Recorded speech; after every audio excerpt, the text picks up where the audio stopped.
Hi, I'm so happy to be here today. I have some really exciting things to share with you about hope. So many of us have had hope challenged, especially over the last year.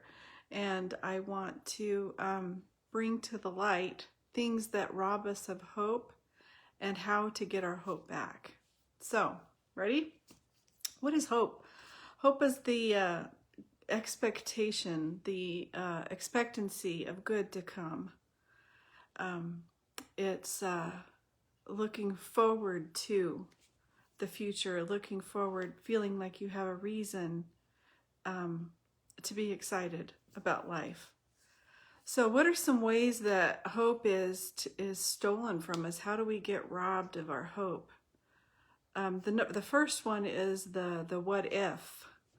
You all know that voice, what if? It's a projection into the future of all the potential things that could happen down the road, things that could go wrong. It's the, the voice, what if this happens? What if that happens? What if? What if? And it's basically our feeble attempts to rely on our own ability to control the future. And, we can't. We all tend to rely on ourselves because relying on something outside of our selves feels vulnerable and threatening. So if I can rely on me and my ability to control and prepare, then somehow I feel safe. And so the what if voice that you hear in your head is really your mind's attempt at trying to provide you with a sense of security and safety. And so if you can mentally prepare, mentally think of all the outcomes, and mentally solve the riddles of all the potential negative things that could happen, then somehow it feels like I can be safe. It's also called, foreboding, that sense of foreboding. Sometimes it's just like a gut feeling, like it's not always the sound of what if, but the feeling that you have of like a gut feeling of foreboding. And that's that fear of what could potentially happen down the road. And we don't have any ability to control the future. We want to think that we do, but we don't. And so what happens is when we're constantly preparing for the potential of bad coming in the future, then we're being robbed today of all the beautiful things that are around us. And it's hard to even see what's going well and what's going right. And so feeding into that, and that voice of what if, is really robbing us of all the beautiful things that are all around us right now. So let's try maybe turning it around to meditate, worry, and the worrying about the what ifs is really our imagination at work. And so you can use your imagination for yourself instead of against yourself. So by creatively imagining potential positive outcomes, teaches your mind and your brain to be optimistic and hopeful towards what could possibly come. So it's your imagination. Use it for good instead of for your own destruction. Another way that hope is we're robbed of hope is through all the shoulds, all these high expectations that we have for ourselves, and the voice of should. You should have accomplished this by now. You should be able to control yourself in this way. You should have achieved this level of success, or this. You should have, have family or children or XYZ. You should be a certain weight. You should.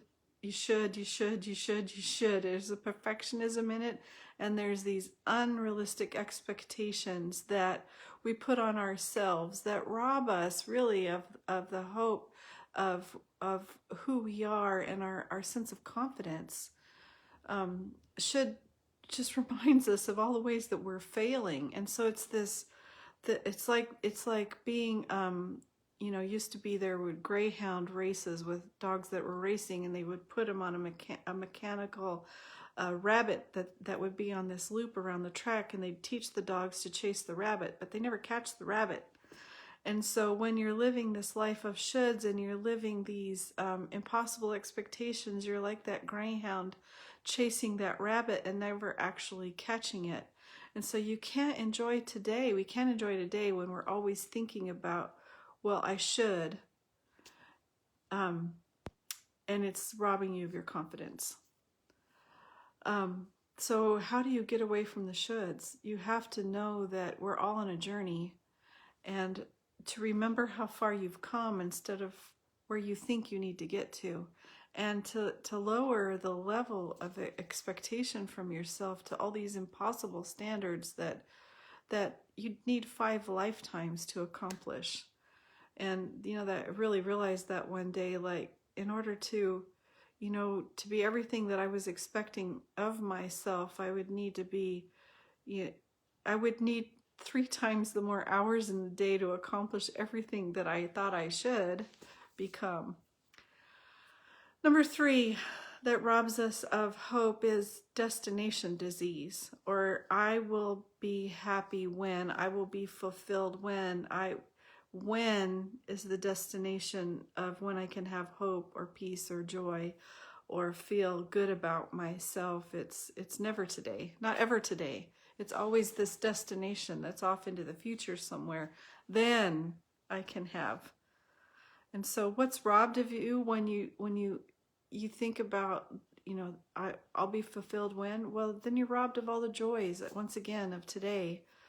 Because today there's no potential for today to have any success or anything I can celebrate or anything that I can feel good about, because happiness, joy, peace, hope only come when I reach a specific destination.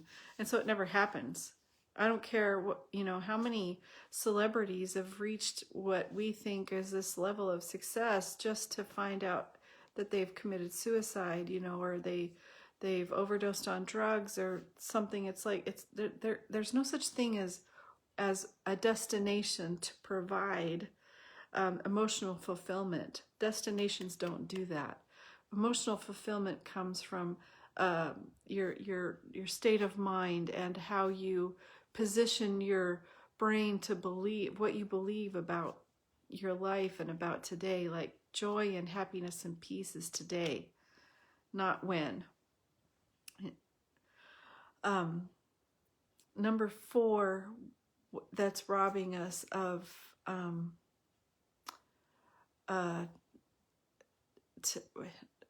wait, I want to go back to destination disease. Sorry, I just had a thought. I want to kind of share my own journey a little bit. Like, all I ever wanted to do in life since I was 17 years old, and I encountered the Lord, knowing that He was present and right here, and that He's not far off somewhere, was that I just wanted to be full-time leading people into their full potential, and I wanted to help people overcome their own obstacles and to find that connection and intimacy with Him too. And I thought that the answer to that was full-time ministry, and so I spent the next, I don't know how many years, pursuing full-time ministry. And even though I was a full-time pastor for 11 years, I still didn't feel like I had reached the when yet. And even though everything about my life is about serving and loving people and leading people and influencing people into their potential, I still didn't feel like I had reached my when. So I can be fulfilled when was never happening. I was never getting there. And then now here I am with everything that I've ever dreamed of right in my lap. I have a job where I get paid for full-time for helping people find inner healing and wholeness and counseling and restoring relationships. I have a ministry that's starting to bless people and reach people on a broader scale. So everything that I ever dreamed of when I was 17 years old, I'm living in today. and still I can find myself struggling, feeling like I haven't, like hope is far out there somewhere. Like hope is right now. I've had it for years. I just couldn't recognize it because of that belief system that hope and joy and peace only come when, and when never comes, because when is today. So find your fullness and joy in what's around you. What is a manifestation of what you've hoped for? And what is it, God, that I'm missing? What am I not recognizing about today that feels like I haven't arrived at this imaginary destination? Number 4 of what robs us of joy is what I think I deserve. So there's this belief that if I can perform, I can achieve hope, or I can achieve worth to deserve to be happy. And it's this sense of entitlement that somehow if I do XYZ, then I can deserve to be hopeful. I somehow have to deserve it. I have to be worthy of it. And none of us are worthy of anything. None of us can earn the rights to be happy, satisfied, joyful, peaceful. It's not about deserving. It's about knowing that each one of us is worth experiencing joy. Each one of us is worth having happiness, joy, peace, hope, freedom. It's not about earning it. You can never earn it, no matter how hard you try. It's already here. It's already today. It's already now. Right now, today, you are worthy of having a happy, fulfilled life today. And it's internal, and it's what's inside of you. What's robbing me? What is being robbed if I'm thinking I have to deserve it? I feel small and inconsequential and inadequate all the time. If I feel like I have to deserve it, there's always a sense of failure. I'm always a failure. That's just a sense that is lived, every day. As I've failed. I'm undeserving. I'm miserable because I've deserved it. And so it's the choices I made in the past. It's things that I've done, or something I'm not enough of, or something that I can never be. I'm somehow disqualified from being in the arrived group. Does that make sense? Like, you've disqualified yourself because you don't believe you're worthy of it. And it's not based on your circumstances. It's based on your sense of worth and identity, that knowing who you are and that you are valuable and that nobody is more special than somebody else. You might, but there might be celebrities or, famous people who've achieved something, or the people you see on Facebook, or, your next door neighbor, your best friend might feel like, well, they're deserving and I don't stack up to them, and I compare myself. I don't stack up to who they are, and somehow I'm disqualified because of who I am. That's really sad. It's not about being deserving, and nobody's more special than anybody else. And so knowing that you are valuable and important to the world around you, to the people around you, and that everyone has something to give, and that what you have, I know it's cliche, but everyone has their unique piece to what the world needs, and let the Lord show you what that is. The last thing that robs us of hope is our circumstances. There are actual circumstances that happen that, the bottom falls out of your finances, or you experience a devastating loss, or a trauma happens, or, you're not noticed in the job and you don't get the promotion. You've always wanted to be married and have a family, but your age is getting you to a place where that doesn't seem possible. And I experienced that sense of my circumstances robbing all hope from me when my husband of 30 years left me. And so all my hopes of being in full-time ministry seemed to go up in smoke, because somehow I thought that was connected to him. And also, my hope to be a family sitting on the porch one day with my grandchildren together and sharing this beautiful, happy life that I'd constructed for myself in my mind went up in smoke. And so I felt like my circumstances had robbed me of hope, when in fact today I have everything I've ever dreamed of. I have, family that loves me. I have a job that I love. I have a family that I have a ministry that I love. I have my home, a beautiful home that I love so much. And I've been able to travel so many places around the world since my husband walked out of my life. My life has just opened up into this whole beautiful space. And I remember not too long after he left, Jesus told me, like he was rubbing his hands together, and he said, I'm so excited to lavish on you now that I have you all to myself. So it wasn't him that broke up my marriage, but I just could sense his sense of excitement in his ability to pour into me. And I've seen that 5 years later, how that has evolved into where I am today. And I realized that everything that I'd ever hoped for, dreamed of, I've actually am experiencing. Doesn't mean that I don't want, to have a relationship with a man, but I can't say that I'm unhappy because I don't have one. I mean, as far as, I think a man would only enhance the fullness that I feel in my life right now, would maybe add to, but I'm not at a deficit because I don't have that, if that makes sense.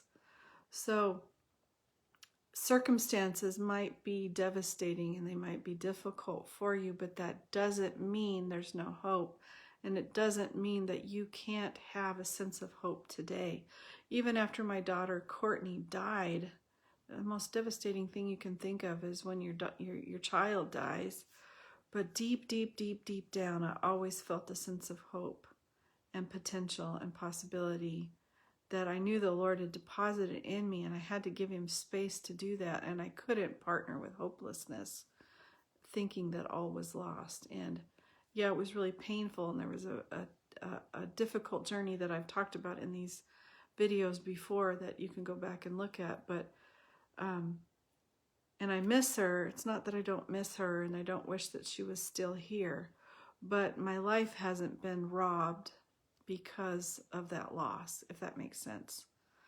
So when you allow circumstances to mentally tell you that there is no hope, then you're really bound to it, and you're trapped in it, and you stay trapped in it. And because my circumstances are like this box holding me captive to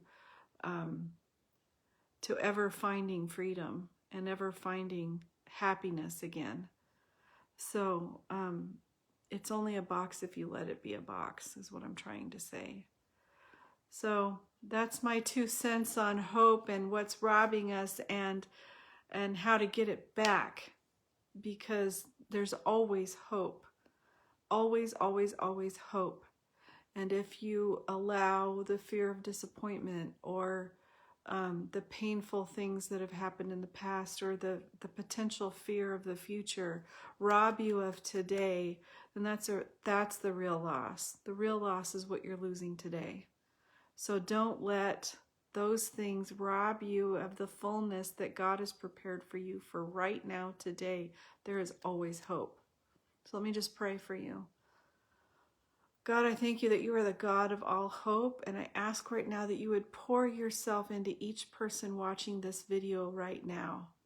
I ask that hope would just be deposited like a seed into the depths of their being, and I ask that you would stir up that place of hope within them. I thank you, God, that you always see the beautiful things that are out in front of us, and it doesn't matter what's happening in our world. It doesn't matter what's happening in our individual circumstances. God, you have made a way for hope to be. There's so many stories in the Bible, God, of how you ministered and delivered, and right in the middle of terrible circumstances, God, you helped people to shine, and that it doesn't matter what we're facing today, there is always hope for tomorrow. And I ask right now, God, that things would be moved out of people's lives, that obstacles would be removed, that the dam would be unstopped, and that even circumstances would be transformed as this seed of hope springs forth into life. And I thank you for bringing the answer to long-awaited hopes and dreams. I ask that you would, that things that have been held up, that have seemed dead and impossible and can't happen, that those things right now would be brought to pass in Jesus' name. Amen. Bless you guys, and I'll see you next week.